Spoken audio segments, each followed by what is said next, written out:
বন্ধুরা, এই মাটিটুকু দিয়ে সুন্দর একটা মাটির পাত্র বানাবো, তারপর সেটা রং করব, রং করে বিক্রি করব, দেখবো কত টাকা দাম হয়। বন্ধুরা, তার জন্য প্রথমে মাটিটুকু দিয়ে একটি মাটির পাত্রের আকার দিতেছি, পাত্রটাকে গোল করে নিচ্ছি। বন্ধুরা দেখো, মাটির পাত্রটা কত সুন্দর গোল হয়ে যাচ্ছে আর একটি সুন্দর মাটির পাত্র হয়ে যাচ্ছে। বন্ধুরা, পাত্রটাকে আরো একটু সুন্দর করে বানাতে হবে, তারপর সেটা রং করতে হবে, পাত্রটাকে আর একটু বড় করতে হবে। এখন পাত্রটাকে আগুনে পুড়িয়ে নেব।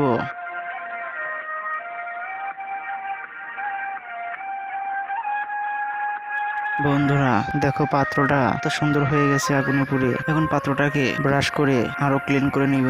আরে পাত্রটা আরো কত সুন্দর হয়ে গেছে। বন্ধুরা, এখন পাত্রটা রং করতে হবে, তাহলে আরো অনেক সুন্দর লাগবে। তার আগে তোমাদের কাছে ছোট্ট একটু অনুরোধ, তোমরা আমার ভিডিওতে লাইক করো না কেন?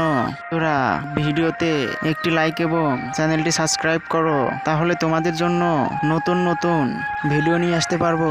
বন্ধুরা, এখন মাটির পাত্রটাকে রং দিয়ে সাজিয়ে নেই।